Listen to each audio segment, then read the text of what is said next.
अस्सलाम वालेकुम। आज हम डेटाबेस की सबसे पहली वाली असाइनमेंट करेंगे जिसके अंदर हमारे पास कुछ क्यूरीज़ हैं जो डी आर डायग्राम है जिनको हमने बनाना है और क्यूरीज़ को हम यहाँ पे एक एक करके चला के भी देखेंगे। तो सबसे पहले मैंने मोकाडो वेबसाइट पे मैंने फेक डाटा को जनरेट कर लिया है जिसको मैंने अपनी डेटाबेस के अंदर असाइनमेंट 1 के नाम से एक डेटाबेस बनाई है जिसके अंदर मैं एक टेबल बनाऊंगा यूज़र के नाम से। तो उसका मैंने यहाँ पे क्यूरीज लिख ली है क्रिएट टेबल यूज़र, और उसके अंदर कुछ ये एट्रीब्यूट्स होंगे और एट्रीब्यूट्स के अंदर हम बाद में फेक डाटा एंटर करेंगे। तो इसको हम क्यूरीज को चलाते हैं। तो ये हमारे पास 100 रोज़ अफेक्टेड हो गई हैं। तो हमारे पास जो डाटा है वो यूज़र के अंदर एंटर हो चुका है। तो ये हमारे पास यूज़र का टेबल है और यहाँ पे इसका सारा डाटा हमारे पास एंटर हो चुका है। और हमारे पास एक और दूसरा टेबल है जो रोल के नाम से है, तो इसको भी हम बना लेते हैं। तो इसके भी मैं क्यूरीज यहाँ से कॉपी करता हूँ और इसको मैं अपने क्यूरी वाले सेक्शन के अंदर पेस्ट कर लेता हूँ। ठीक है, तो इससे क्या होगा कि मेरी डेटाबेस के अंदर दो टेबल बन जाएंगे, एक मेरा यूज़र का और दूसरा रोल का। अब रोल के अंदर मेरे पास जो डाटा है इसको मैं चेंज कर लेता हूँ। मेरे पास जो डाटा होना चाहिए अकॉर्डिंग टू असाइनमेंट वो होना चाहिए कि मेरे पास कुछ एडिटर्स हैं, ठीक है, और बाकी कमेंटेटर्स हैं। तो मैं इनको यहाँ से चेंज कर देता हूँ।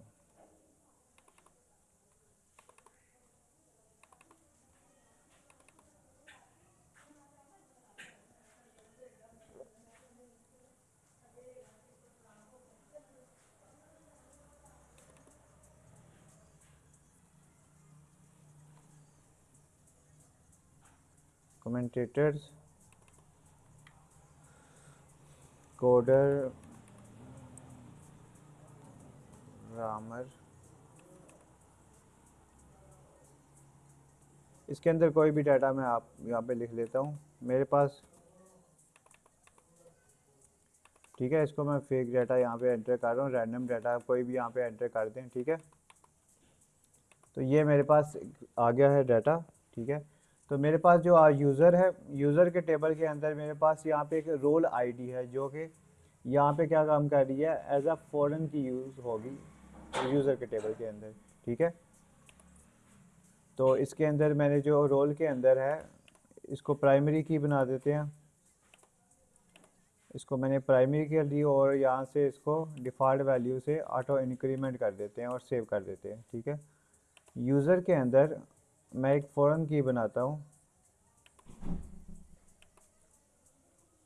जो कि क्या करेगी, role ID reference table role role ID. ठीक है, ये मेरे पास एक फॉरेन की बन गई। अब इस पर क्यूरी चलाते हैं। सबसे पहले क्यूरी है हमारे पास लिस्ट ऑल दी एडिटर्स। अब हमें वो हमें यहाँ पे वो यूज़र चाहिए जिन जो एडिटर्स हैं, ठीक है, जिनका रोल एडिटर है। तो सबसे पहले select static from users where role ID. अब हमारे पास जो यहाँ पे यूज़र की आईडी, एडिटर की आईडी है वो 1 है। तो हम एक तरीका यह है कि इसकी role ID is equal to 1 के साथ हम इसको गेट कर लें। ओके, ठीक है, यहाँ पे यूज़र्स नहीं है, यूज़र है। ठीक है, तो मैंने उसको यूज़र है। ठीक है, तो अब मेरे पास वो आ गए हैं जो एडिटर है। तो ये उन सब यूज़र की आईडी है जो एडिटर है। ठीक है, एक तो मेरे पास ये तरीका है। दूसरा मेरे पास ये तरीका है कि मैं इसको ज्वाइन कर लेता हूँ, सेलेक्ट स्टैटिक फ्रॉम यूज़र, इसको इनर ज्वाइन करते हैं। इनर ज्वाइन मैं करूँगा इसको रोल के साथ, ऑन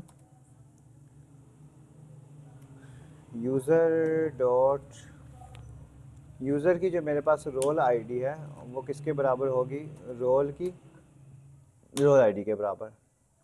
इससे क्या होगा कि मेरे पास सारा डाटा आ जाएगा जिसके अंदर मेरे पास रोल आईडी सेम होगी, वो आ जाएंगे। अब मेरे पास एडिटर्स हैं और उसके बाद कमेंटेटर्स हैं, तो मैं सिर्फ एडिटर्स को यहाँ पे आना चाह रहा हूँ। तो इसके साथ ही मैं वेयर क्लाउज लगाऊंगा, where role dot title is equal to editor.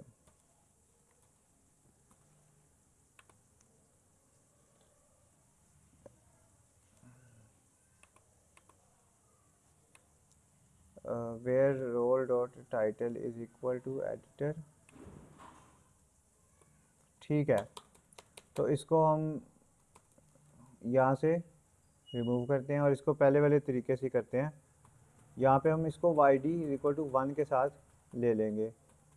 ठीक है, जॉइन के अलावा ही हम इसको इस तरह से हम एक्सेस कर सकते हैं कि जिसकी हमारे पास id 1 है वो आ जाएगा। नेक्स्ट है हमारे पास काउंट ऑल दी कमेंडेटर्स। अब हमने वो लेने हैं आपके पास यूज़र जिनकी id रोल id 2 है। रोल id 2 किनकी है? कमेंडेटर्स की, और इनको हमने काउंट करना है। तो यहाँ पे हम काउंट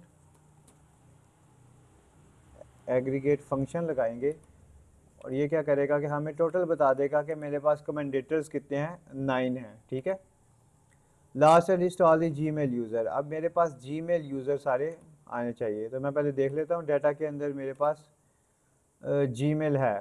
ठीक है, तो इसकी क्यूरी क्या होगी? Select static from user where Gmail is not null. ठीक है, तो ये जीमेल का है तो सही, इसके अंदर ईमेल, सॉरी ईमेल।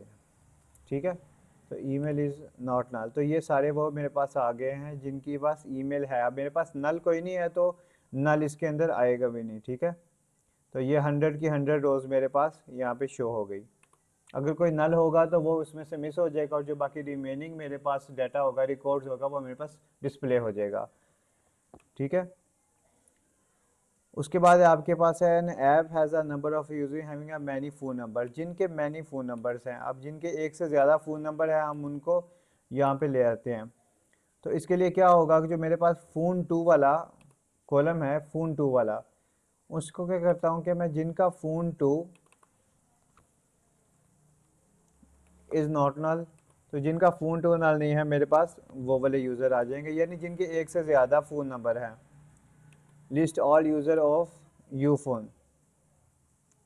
अब जो ऐसे यूज़र हैं जिनका यू फोन का नंबर है तो उनको हम कैसे लेंगे जी? फ़ोन 1 इज़ लाइक, यहाँ पे हम लाइक का ऑपरेटर यूज़ करते हैं। लाइक के ऑपरेटर के साथ हम क्या करेंगे कि उस स्टार्ट हो रहा हो 0 3 3, मतलब मेरा फ़ोन स्टार्ट हो रहा हो यहाँ से और इसके बाद कोई भी नंबर आ सकता है। ठीक है, तो ये मेरे पास क्यूरी बन जाएगी जिसके अंदर हमें सिर्फ यू फोन के नंबर जिन यूज़र के पास हैं वो यूज़र से डिस्प्ले होंगे। और अगर मैं कोई और नेटवर्क यूज़ करना चाहता हूँ जैसे जैज़ या जोंग, तो जोंग के लिए बस यहाँ पे 1 आ जाएगा और जैज़ के लिए यहाँ पे 0 आ जाएगा। तो इस तरह आप किसी भी यूज़र का फ़ोन नंबर के साथ आप उसको फ़िल्टर कर सकते हैं। सही है, उसके बाद आपके पास यहाँ पे कुछ और क्यूरीज हैं जिनके मोस्ट सन हो या मोस्ट चिल्ड्रन हो, तो इसी तरह से बाकी भी आपकी क्यूरीज काम करेंगी। हम मेन जो क्यूरीज हैं आपकी वो यहाँ पे सर्च कर लेते हैं, जैसे all those projects whose budget is between this and this. अब आप बिटवीन की क्यूरी लगा सकते हो, इसके दरमियान के, इससे लेके इस बजट के दरमियान में आपके पास जो यूज़र का आ रही है बजट आ रहा है वो डिस्प्ले हो जाए। तो बिटवीन की क्यूरी कैसे लगाते हैं? Where let's say salary is between $10 and $100। 10 और 100 के दरमियान जो भी आपके पास उसका बजट होगा वो यहाँ पे आपको डिस्प्ले हो जाएगा। तो ये कुछ क्यूरीज थी असाइनमेंट नंबर 1 की जो आपने आज एसक्यूएल के अंदर चेक किए हैं कि किस तरह से इसको इस्तेमाल करते हैं। तो आज के लिए बस इतना ही है। अल्लाह हाफिज़।